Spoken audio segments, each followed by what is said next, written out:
of banking on a presentation around data, frightening some people off. But, you know, I was hoping someone would be like, hey, it's so boring, but it didn't happen. It was a great turnout, which is cool too. So I'm the Director of Marketing at RJ Metrics. We are a data infrastructure and analytics platform. We work with a ton of e-commerce clients. Our clients are around the world. We work with e-commerce stores at a variety of stages, from companies that are just getting to their first $1 million in annual revenue to some of the fastest growing in the IRC 500. So it's a big range of clients across a lot of different categories as well. And one of the side effects of being a data platform is that you get to handle a lot of data with our customers' permission, of course. So we have a data set that includes over 350 e-commerce companies, over 50 million e-commerce customers, and over 40 billion in transactions. So there's a lot to learn here that you just can't really learn from running a single e-commerce store. So at the start of last year, we set out to start analyzing some of this data and seeing what we could learn about e-commerce trends. So we released 4 reports so far, and we're currently working on the 5th one. These copies that are laying around here, they have the first 3 reports that we've released, so definitely feel free to grab one. You can also find these on our website in our resources center if you want to share them with any coworkers. There's a ton of information in these reports, so I'm not going to bore you with going through every detail in them. What I am going to do is just kind of cover the 5 parts of the research that I found the most interesting. So my role in the research has kind of been as just providing editorial direction. I was working with our analysts, our in-house data scientists, and also talking to a lot of different people in the industry to get their perspective on what this data means. So talking to people who invest in e-commerce companies, people who work in e-commerce. So while I'm really familiar with the data itself, I've actually never worked in e-commerce. So it was really helpful just to get other people's perspective on it. So that's my role working with this. And my goal for this presentation is to, so there's a problem that people often have when they look at benchmark data, which is that you immediately want to compare yourself against the other company. And you want to be like, oh, they're at that point and I'm only at this point, which can be helpful, but the real value comes in using this research to kind of get a better sense for the dynamics of your own business. So my goal for this is that for the people who have e-commerce stores, that you kind of go back to work with some new ideas of analyses that you could do that would help you better understand your customers' business. So the 5 areas that I'm going to focus on are around customer acquisition, customer retention. I'm going to touch a little bit on average order value, customer lifetime value, and then talk just a bit about the holiday shopper, since that's the most recent report that we wrapped up. Like I said, I've never worked in e-commerce, so I'm very familiar with this research. The way I want to structure the talk tonight is, what I would like to do is, when I close out the acquisition section, I'm going to show you some charts and data, and then I'm going to open it up to you guys and say, what additions do you have to this? What acquisition strategies have you seen work really well? When you look at this data, what questions does that spark in your brain? What would you want to explore next in the data looking at these numbers? We're currently working on our 5th benchmark report, so I'm also hoping to come up with some ideas from the group tonight. So that's the plan. So as I'm talking, be prepared because I'm going to turn it back over to the group here tonight, since it seems like everyone's kind of here to learn from each other. So let's get started. Customer acquisition. Throughout this presentation, I'm going to be talking about top performing e-commerce companies and top performance. And I just want to clarify what I mean by that. So when we first got started in this research, what we found is that looking at the average e-commerce company isn't that helpful because performance varies so widely from store to store. So we split our sample size into quartiles, and what we found is that top quartile companies, so down here is day 1 in business, and then this goes through the first 3 years of their life. And at the end of 3 years in business, the top 25% of e-commerce companies have 5 times more cumulative revenue than other companies. So you can see that there's a huge variation in performance. Not like, I mean, 10 million in cumulative revenue is like nothing to sneeze at by any means. So when I'm talking about top performing companies, this is the group that I'm talking about. And there's a lot that we can learn from these companies. So not surprisingly, with those revenue numbers, these companies are really good at customer acquisition. You can already see here, this is the second month in business where that red line is, and they are acquiring 3 times the number of monthly customers than what their peers are. So out of the gate, they're going from 0 customers to getting close to 3,000 new customers in a single month, which is pretty incredible. And over time, what you end up with, now we're looking at cumulative new customers. At the end of 3 years, they have 200,000 customers in their database, which is an incredible advantage. And again, that's about a 3x difference over their peers. Yeah, so that wraps up what I have to say about customer acquisition, and it's kind of impressive to look at these numbers. But what I would like to hear from you guys is when you're looking at this data, what does this make you think about with your own business? Have you ever seen this kind of growth?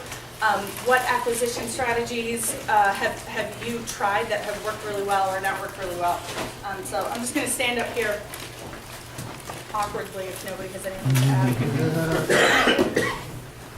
How does the markets that the top quartile is in, what kind of markets are they in? What kind of products are they selling? There's a little more detail in the actual research. If you want to look at that, there was some difference by industry, but it wasn't a meaningful amount. So we didn't spend more time there. So what we feel with the research, we feel very confident that it's not category specific. Okay, so representing a wide Yeah. spectrum of Yep. were there any niche markets in there? We couldn't, we're very careful about keeping our client data anonymized. So we could only go down to a certain level of granularity. In this data, is there anything that was information or intangibly sold? Anything like information products or just products, kind of like an Amazon.com? That's a good question, and I don't know that I have a great answer to that off the top of my head. But I'm happy to follow up with you on that. What is the reason there's so much variation? I mean, pretty much anytime you stop looking at average, you see that there's some, it's like kind of the 80-20 rule, right? Where like there's some small group that's just doing so much better. But I don't have the answer for that. We can't see that just from the data. But there will be more advertisement. Does anybody have thoughts? Have you ever tried something when you're working to acquire new customers that's just been like, wow, that's amazing? How you get an article to go viral. We've seen that for our nutraceutical company I work at. We had a write-up in Mashables that just literally went viral. We started getting sales like 3,000 times what we were seeing before. We weren't ready for it. We started seeing international sales. We started to get reposted, you know. So PR is a... Yeah, PR is a very big part of what we do. And again, there's things specific about our company that helped us to be in that position. One of the co-founders was a model, so he has this great story that sells the product. Here's a model, he was taking this drug for years for his hair loss, but there were sexual side effects, and so in his search for alternative treatments, he and his partner gathered a team of researchers, and they came up with the product that we currently have today. So it was a great human story behind, that the whole aspect of that article. And it's a great story that continues to actually convert a lot of people. When we're carried in high-end salons in major cities, and the salon girls love to tell the story to their clients, and that's what actually tends to convert them. People love the story behind the product, so that's really kind of humanizing. Yeah, makes a lot of sense. Makes a lot of sense. I thought I saw a hand back. After the article, retention is a pain. We're gonna get there. We're gonna get there. I want to get the retention. Don't go ahead. I thought I saw someone back here. Yeah.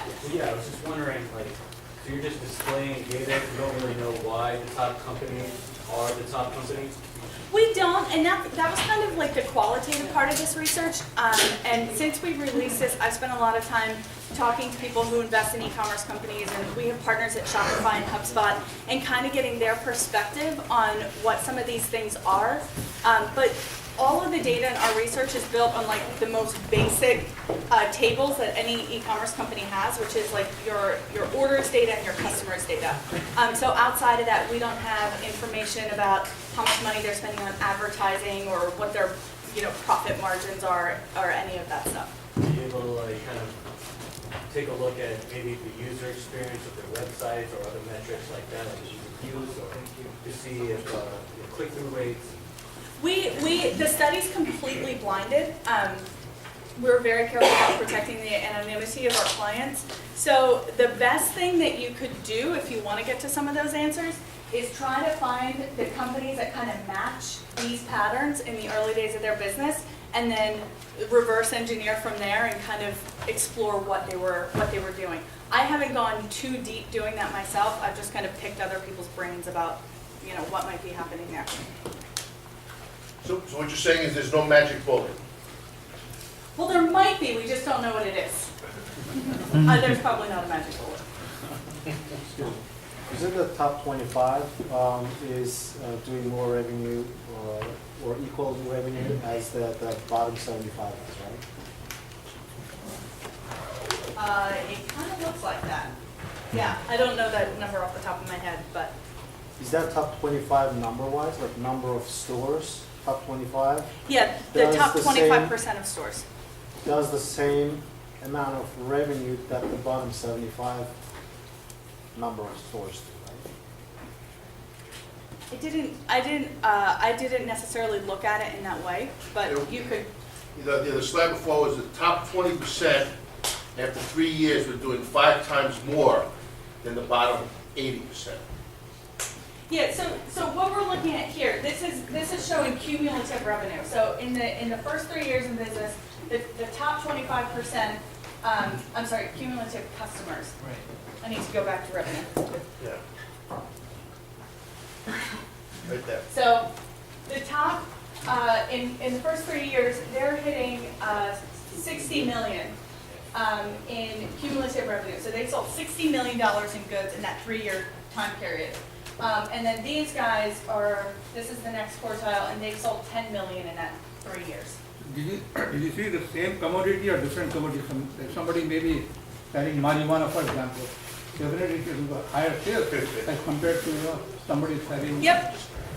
Do you know? Do you have a compared? I'm going to touch on that just a little bit, but we'll get there. I'm gonna move on before we spend too much time here, but we're gonna have more time at the end if you think of things.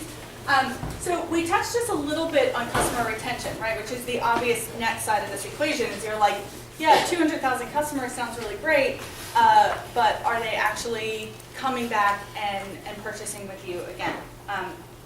So you can't drive that kind of exponential revenue growth based on customer acquisition alone. Well, it would be extremely difficult. So on this chart here, we're looking at number of monthly orders. And again, these two circles down here, this is month 2 in business. The top performing companies are processing 4,000 orders in their second month in business. And the next closest quartile is processing 1,000 orders, their second month in business. Look at this another way. So you have to assume, right, that these orders aren't all coming from new customers. And that's what we're looking at here. So on this left-hand chart, we're looking at top performing companies. And over here, we're looking at the bottom 3 quartiles together. The blue line is the percent of your revenue from new customers. And the red line is the percent of revenue that you're generating from repeat purchasers. So this is really interesting. In month 2, over here, this little dot, month 1, top performers are getting 20% of their revenue from customers coming back in the store. So right away off the bat, you see them developing this cycle of growth, right? Where someone makes a purchase and they're immediately back in the door. For the bottom 3 quartiles, they're getting about 10% of their revenue from repeat customers in their first month. And for top performers, this kind of ebbs and flows, sorry, over here, and at some points they're getting close to 60% of their revenue from customers coming back. So this is one of the, when you look at these charts, this is one of those charts where it's important to not, like the goal here is not to get 60% of your revenue from repeat purchases, right? Like you could easily game the system and just shut down customer acquisition, and suddenly you're getting 90% of your revenue from second purchasers, and that would be a very bad thing. But it's more just like a way to understand the dynamics of your business and where your revenue flow is coming from. So top performers are getting more of their revenue from repeat buyers, and that's particularly interesting when you consider just how hard it is to get a customer back a second time. For you e-commerce store owners, I'm sure you felt this pain. 68% of customers will never purchase a second time. So it's really easy to get stuck on that hamster wheel of trying to get new customers, and spending money on advertising, and then they just disappear. The good news is that if you can get a customer to buy a second time, the chances of them buying a third, fourth, and fifth time really improve. So now we're looking at the more positive spin on this story. So over here you have, so what we're looking at here is out of customers who've made a first purchase, 32% of them will go on to make a second purchase. Out of those who make a second purchase, that number jumps to almost 50%. 50% of them will go on to make a third purchase. So if you can get them over that first hump, they're much more likely to remember you and come back again and again. So that's my section on retention. Any comments? I just want to ask, what's the reason for that? I mean, why aren't they coming back for a second one? Is it the experience? Is it there was a error somewhere in the process? What do you think? Well, I'm asking you. I don't know. I think I know for myself, I tend to forget very quickly who I've shopped with. It's very easy to make a purchase and then just forget what the store name was. So maybe it's just that people are lazy. I don't know. Does anyone else have a thought on why it's so hard to get customers back a second time? Maybe price, the other place, they had a better price, that's the first place. And maybe he thinks the first place, he got screwed up, won't go back there. Yeah, I think other people do big mouth. I think good customer service is an important thing. Like, did they have a positive experience? Did you solve any problem? No follow-ups? Yeah, follow up email, Yep. marketing, things like that. Yep. Should they follow up with you if you don't follow up with them? Retargeted advertising would probably help. Yes. So that's kind of the point I was going to view marketing. Is there a way, while keeping the data identities anonymous, are you able to get other data on these channel or these stores? What kind of remarketing campaign did they run? Something else, just to refer back to the acquisition. It seems like you say 75%, you broke the companies into quartiles, and it seemed like they were locked into the track. It was like destiny for them to stay, in the bottom, 75%. But have you also seen people who have made positive shifts in their strategies, which have bumped them up into the next tier or the next category? I think I'd be more interested in seeing that kind of data. What strategies work? What will get me out of the bottom quartile? What will get me into the second quartile, the third quartile? That's really interesting. We're currently working on updating these numbers, and it's kind of we're oh yeah, well, top performing companies still do really well. Yeah, but how does that but that's an interesting idea to think about, just broadening those buckets and maybe looking at maybe looking at 10 categories instead of just 4 categories. Because we're all trying to optimize. We're Yeah. trying to keep our customers. We're trying to present the product in the best light possible. We're trying to open as many doors as possible. And that's a really good point. And you shouldn't look at this data and feel like oh wow, like those people are doing so good, we can never hit that. Again, it's more like, how can you apply this understanding the dynamics of your own business? And just out of curiosity, how many of you know the percent of your customers that come back and make a second purchase? Is that something you know off the top of your heads? So it looks like most of the actual store owners are familiar with that. Yeah. And then getting a sense for that, and then I think we talked about remarketing and retargeting ads, you know, like what is, and I'm going to touch on this just a bit, but like what is that ideal window of time to follow up with someone? Because I think that could. The more informed you are, the better your strategy will be. You know that Jane buys curtains in April, then you can start pitching her before then. You know, all kinds of, you act based on what you know. So. I think the main takeaway from this is that it's just as difficult to get that second purchase as it is to get that first purchase. And I think a lot of people just tend to focus on the first one. I don't know if I necessarily agree with your last statement there, but I think a lot of it depends on the segment you're in. So let's say you're looking to buy a TV. I mean, I can go to Best Buy and buy a TV just because it's really cheap at Best Buy. Then my loyalty is not at Best Buy. I just bought there because it's the cheapest.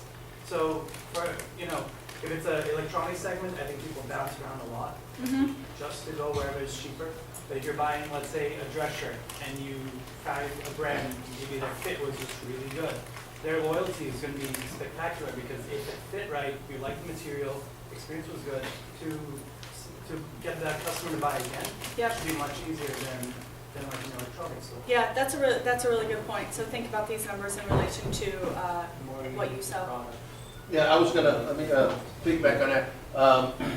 My thoughts are, B2C, that might be an issue. B2B, I think businesses are more likely to be loyal once they pick, whether it's electronics or whatever, because it's just easier for them to say, here, call this number or go to this website, than to bounce around. So they'll do the work up front, and once they pick their horse, they're gonna stay with it. That's my thought. You're very right. I mean, if this report was segmented out B2B, B2C, or even segments as far as what category it's in, is it fashion, is it electronics, whatever it is, I think that would make this report valuable. I mean, it is only in the US or all over the world? All over the world. Our clients are primarily, well, I don't know if that's true. We have a good chunk of international clients. How many companies participated? Sorry. We have over 350 e-commerce clients, so that's what the data set is built on. And did you compare like it was a service industry or the commodity industry, like a telephone, like the wireless services? You separate those or just it with only commodity? This is only e-commerce. E-commerce, it also covers like phone service and the other services like the now online doctor service, online, did you separate them or not? Services like are. e-harmony or this kind of service? Yeah, those are not in here. We were looking just at good solid. We have, somebody asked about information products, digital products. So we have some clients who sell that kind of product. But if it's anything that you're just making a one-time transaction, you're receiving, something good, then it would be included in this. Like every month you pay Verizon online, renew the service every month. I'm sorry? Like if you have a Verizon phone service, you have to T-Mobile phone service. We don't have any like clients that do that, so they wouldn't be included in this. Cool. Again, where this data is going to become the most valuable is if you can actually go back to your own business and see how these numbers play out for yourself. If you want a bigger data set and more detail, you can also just sign up for RJ Metrics. And then, next time when I come back here, we'll have more data. No one, that was a good plug for the business. Okay, so I want to touch just a little bit on average order value because it's a really important metric for e-commerce. And I think somebody was just asking about that as well. Like if you have high value items that could skew this data. So average order value is kind of tricky because in and of itself, it's never going to be like the make or break difference in your business performance. So this is, again, we're looking at average order value by quartile. So you can see that top performing companies have a higher average order value. It's not that much higher than Q2, and not even that much higher in Q3, right? Like we're talking about a difference of, you know, 10 or 20 bucks. So something really interesting that I was talking to the SVP of marketing at Thrillist Media Group, and he said something that they noticed at Jack Threads is that customers that have a really high average order value tend to have a much longer time between purchases and vice versa, which kind of makes intuitive sense. So there are so many other factors with AOV that optimizing your business for a high AOV isn't really a good strategy. It's more one of those things of like, make sure you're doing the basic stuff. You know, you have your recommended products at checkout, and you have, you know, all that, you have like a good site structure. And outside of that, AOV is a little bit more dependent on just what you sell as a business. So it's not worth spending a ton of time there. Does anyone want to add anything to that? Okay. So what we've established so far is that top performing companies acquire customers faster, they retain them better, they have slightly higher average order values. So you see that they're like executing better than their peers on all these fronts. And when you put all those metrics together, what you end up with is the best way to understand all of those metrics is by looking at customer lifetime value, which is, we would say, it's the most important metric for figuring out your business, because that's really where you start to understand the interaction between the quality of the quantity of the customers that you're acquiring and the quality of those customers. Just out of curiosity, how many of you know what your average customer lifetime value is? So, not? How do you calculate that? Sorry, I'm pretty new in e-commerce. So. That's fine. You can get fancy with it at its most basic, in the way we did it in this report. It's just the total revenue that a customer spends with you in the time that they've, you know, been doing business with you. Oh. Do you bring it to net present value or just the nominal value? We did it for this research. Some people get very sophisticated with it. It just depends on, you know, how much time you want to spend on it. So customer lifetime value is a really great metric for understanding the dynamics of your business in a few ways. So first, let's look at average customer lifetime value. So here we're looking at the average 30, 90, 365-day lifetime value. I realize calling it lifetime value and then bracketing it with a 1-year time parameter is kind of weird. The reason for that, this is actually how a lot of our clients look at it as well. It just makes this metric more actionable. So if you're trying to optimize a marketing campaign, you can't wait 3 years until you know where your most valuable customers are coming from. And so you want to know like what that 30-day bucket is. The other thing that we saw is when we first did this analysis, we were looking at a 3-year time span, and there's very little value that's created after the first year. And you can actually see here that the largest part of the revenue is happening in the first 30 days. So when you're talking about when to do your retargeting and remarketing, that's the time that you're getting the most value from customers. But on average in the first year, you're getting $154 of value from a given customer. And this chart's really interesting, again, to think about the dynamics of your business. So lifetime value is essentially an output of the average amount of money somebody spent in a given order and how many orders they place with you. So you can see here your top performers are this big blue bubble, and it's biggest because it represents the most lifetime value. And they're outperforming above average order value and number of orders. And then you have the other quartiles down here. So they also have higher lifetime value, which you would expect after seeing all of this research. So worth pointing out here is that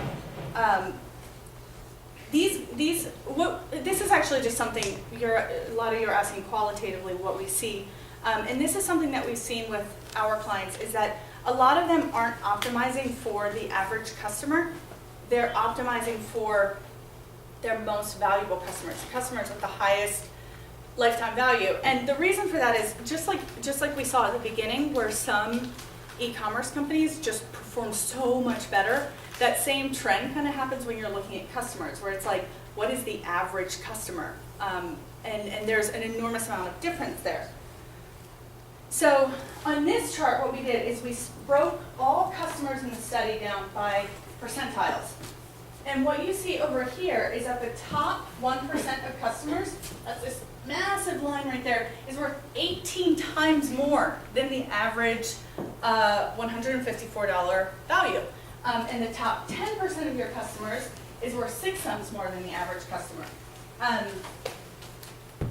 So that's incredible when you're thinking about where to find these pockets of value in your business, where it's like if you're just trying to bring in more and more customers, or even if you're just trying to get to that second purchase, you're potentially missing some opportunities. Yeah?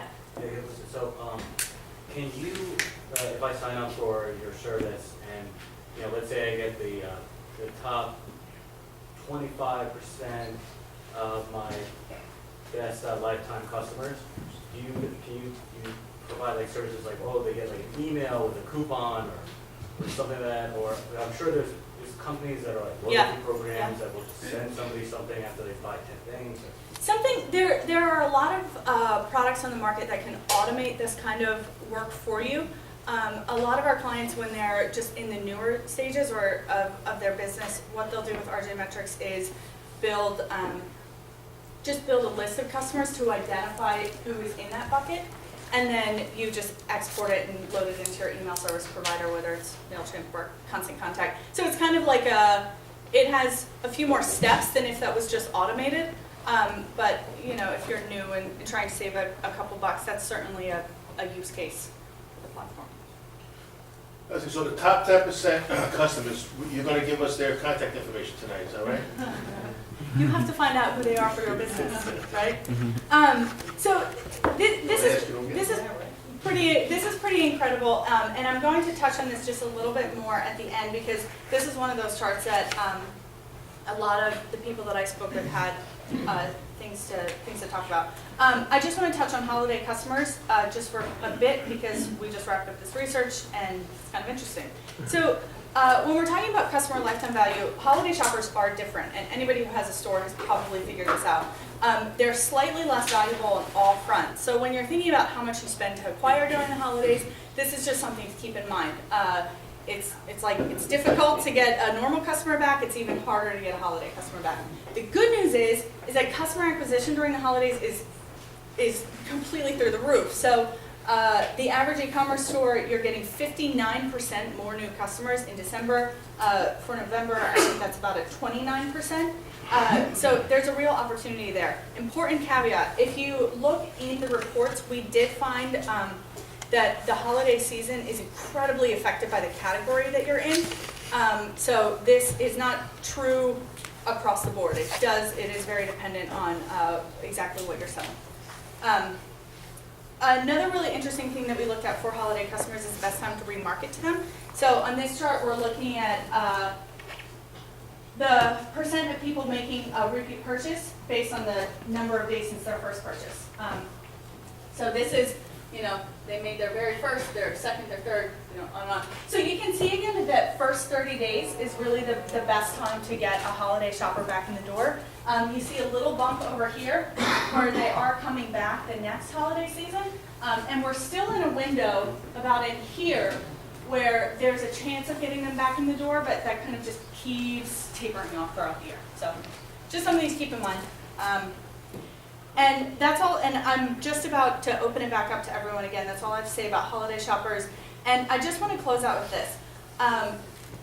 Growth gets a lot more difficult the bigger your company gets. So you see, right, this makes intuitive sense again. So when you're getting to your first million, 125% growth, like that's really cool. And then getting to 5 million, it gets quite a bit harder. 10 million, you're down to 25% growth. Getting to 100 million, really slow growth. And something that we heard a lot, and this was something that came specifically from people who work in venture capital that we were talking to, is that the companies who are able to kind of feel that growth through these more difficult periods, they're starting out with a core group of really, really loyal customers. Those customers that are worth exponentially more than the rest. And if you look at companies like Nasty Gal, MeUndies, BarkBox, they're all kind of built on the same strategy where they're focused on this really specific product for a specific customer. And I think Nasty Gal is such a great example of this. I don't know, are you guys familiar with them? Okay. They're really interesting because they started out doing vintage clothing. And they built this hyper-loyal base. I read a study about their business, and they were talking about how they had 25% of their customers were coming back once a week and spending like 10 minutes on the site every week, which is incredible, that level of engagement.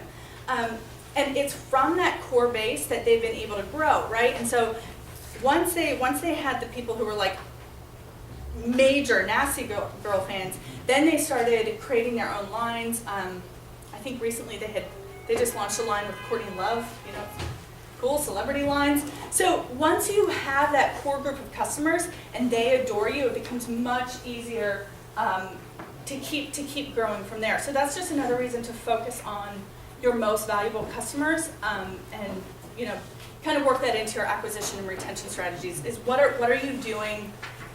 What are you doing to build that group of people who just cannot live without your store? That's all I have. Anyone want to add anything?